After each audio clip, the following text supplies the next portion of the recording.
Setelah selesai, Randy langsung beranjak untuk pulang. Begitu Randy masuk ke dalam lift dan menekan tombol, rupanya dia salah pencet tombol. Liftnya justru naik ke lantai paling atas, yang dimana seluruh ruangan itu sudah lama dikosongkan. Begitu pertama kali dia sampai di lantai kosong, Randy telah disambut oleh keranda mayat yang tergeletak di dalam ruangan itu.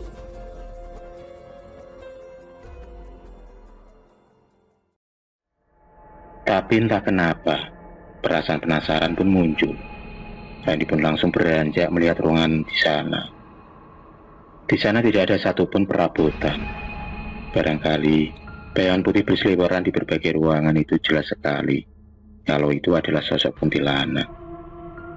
Tapi anehnya, ada keranda mayat di sana. Bahkan di ruang tangga juga sudah ditutupi pakai kayu yang sangat kuat sampai menyerupai tembok,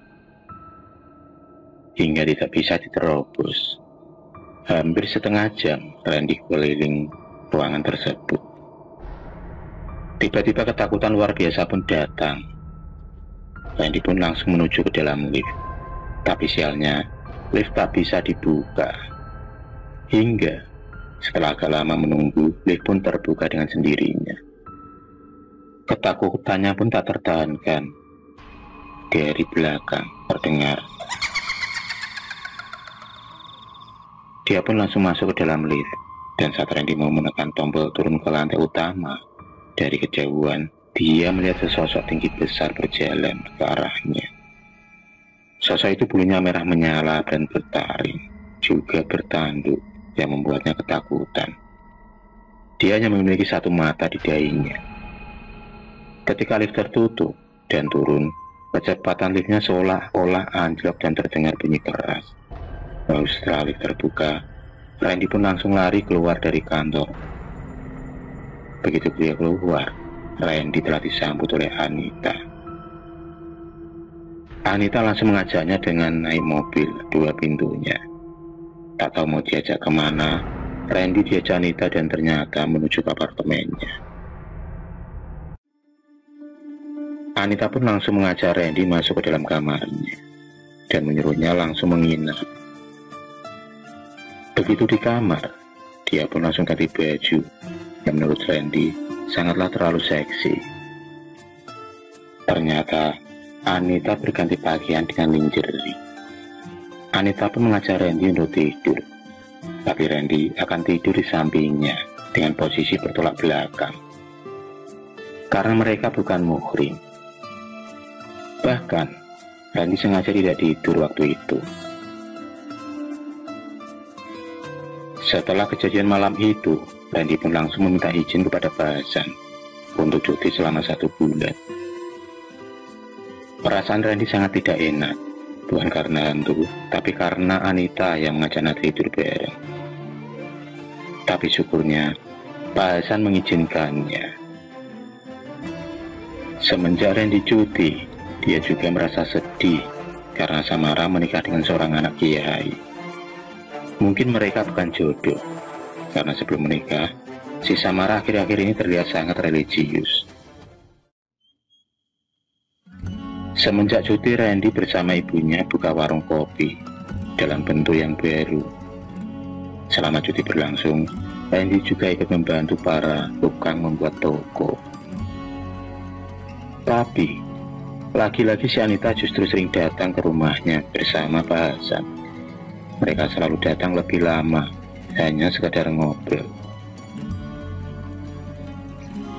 Setelah masa cuti habis, dia pun masuk kerja kembali. Sudah 5 bulan ini dia bekerja, ditambah masa cuti 1 bulan. Randy pun mulai pacaran dengan Anita. Randy tak peduli akan bulian teman-temannya. Malam hari, saat Randy lagi tak sengaja menguap ke lantai dan akan pulang, temannya yang bernama Andi dan Angga sedang membicarakan ingin uji nyali di lantai atas. Randy pun langsung ikut mereka ngobrol, dan Randy menjelaskan supaya jangan naik ke lantai atas. Randy pun menjelaskan di atas ada hantu mata satu. Tapi justru mereka mentertawakan Randy. Karena jam pulang sudah dimulai, akhirnya para karyawan membubarkan diri. Setelah semua pergi, baru kedua temannya itu langsung mengadakan uji nyali di atas. Saat Randy mau menghentikan mereka, tiba-tiba Anita mengagetkannya dan langsung menepuk pundak Randy. Anita sebenarnya melarang Randy naik ke atas, tapi dia bersikeras naik ke atas. Akhirnya Anita juga ikut saat Randy memencet tombol lantai atas. Ternyata tombolnya tak berfungsi. Anita bilang kalau jalur lift atas sudah dinonaktifkan sementara. Sementara kedua teman Randy sudah berada di atas. Setelah itu Randy pun memencet tombol beberapa kali. Dan akhirnya lift bisa naik ke atas. Begitu naik ke lantai atas, di sana sudah tak ada keranda mayat. Randy dan Anita harus cepat menghentikan kegiatan uji nyali mereka sebelum nyawa mereka terancam. Selama Randy berkeliling ruangan, dia tak menemukan temannya. Tak ada tanda-tanda mereka ada di sana. Tapi justru dia bertemu oleh sosok pocong di salah satu ruangan yang membuatnya langsung ketakutan. Anita bilang kalau satu persatu sosok itu akan bermunculan. Dengan rasa panik, Randy langsung mengajak Anita untuk turun ke lantai bawah. Saat beberapa langkah menuju ke lift, di depan mereka muncul sosok makhluk simetah yang bermata satu. Randy pun langsung ketakutan hebat dan dia pun berlari. Begitu juga dengan Anita yang biasanya tak takut dengan hal mistis. Dia pun nyaris pingsan. Mereka pun dikejar-kejar oleh sosok makhluk itu dari ruangan ke ruangan lainnya. Akhirnya mereka pun sampai juga di lift dan alhamdulillah mereka pun selamat. Mereka turun di lift di mana kantor bosnya berada. Entah kenapa Anita menginginkan untuk turun di situ. Anita pun langsung menggandeng tangan Randy masuk ke ruang toilet wanita. Sampai di sana ternyata telah berdiri sesosok hantu nenek tua. Anita pun menjelaskan kepada Randy bahwa sosok nenek itu sebenarnya tak jahat. Lalu Randy pun bertanya perihal hantu wanita tinggi besar itu. Anita menjelaskan kalau hantu itu adalah hantu yang lainnya. Katanya dia juga tidak jahat, hanya mengenalkan diri saja. Lalu tiba-tiba hantu nenek itu pun menghilang. Entah sengaja atau tidak, Anita langsung mencium bibir Randy. Randy pun kaget kenapa dia melakukan itu. Anita bilang dia suka sama Randy. Belum lama menjelaskan, Randy langsung mengajaknya untuk pulang. Ketika mereka sampai di parkiran depan, Angga dan Andi terlihat sedang duduk dengan wajah pucat ketakutan.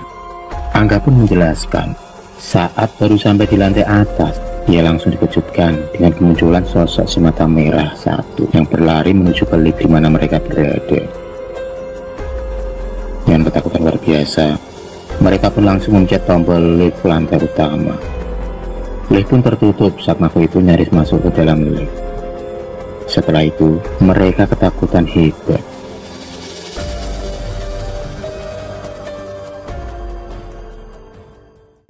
Keesokan harinya, Randy langsung meminta izin kepada bosnya untuk keluar dari pekerjaan itu.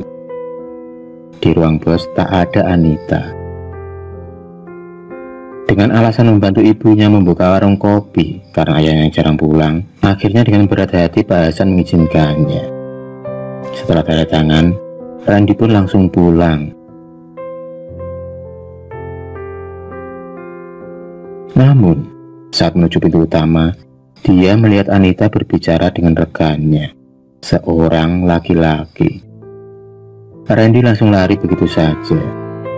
Randy pulang ke rumah dengan naik sepeda ondel. Sebenarnya, Randy keluar bukan karena hantu, melainkan tidak enak kepada Pak Hasan dan Anita. Apalagi Randy ingat saat berduaan di kamar apartemen Anita. 2 minggu pun berlalu. Keluarga Randy sudah mempunyai kedai kopi sendiri.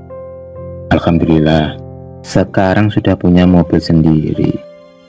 Hingga pada akhirnya Anita datang ke rumah Randy. Dia datang untuk mengajak Randy menikah. Dia sendiri juga bilang kepada Randy kalau dia sudah tidak punya apa-apa lagi. Dia pun menjelaskan kalau apartemennya kebakaran. Mobilnya pun harus dijual untuk kebutuhan hidupnya. Dia pun sudah keluar supaya bisa bertemu dengan Randy. Dan pada akhirnya Randy pun menerima lamaran Anita. Setahun menikah, mereka pun dikaruniai seorang anak perempuan yang bernama Alisa. Hari ini mereka berjalan-jalan ingin mengunjungi tempat kerja mereka dulu. Tapi ternyata gedung itu sudah kosong.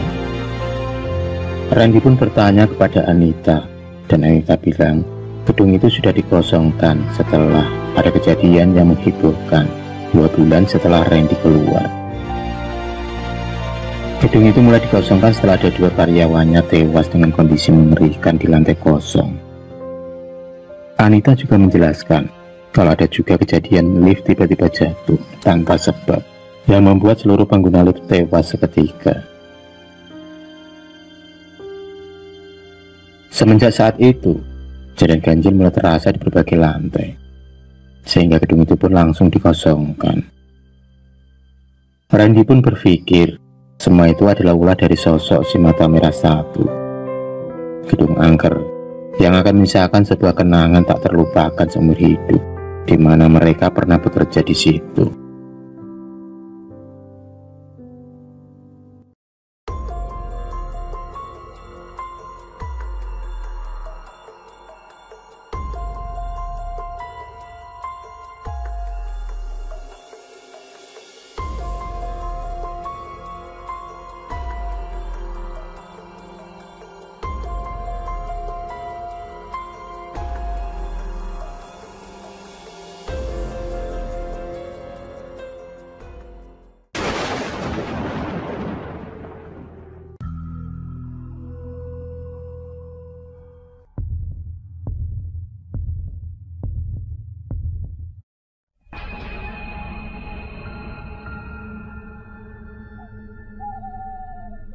Terima kasih sudah menonton video cerita bergambar ini.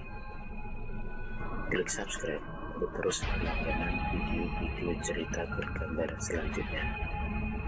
Semangat berkarya.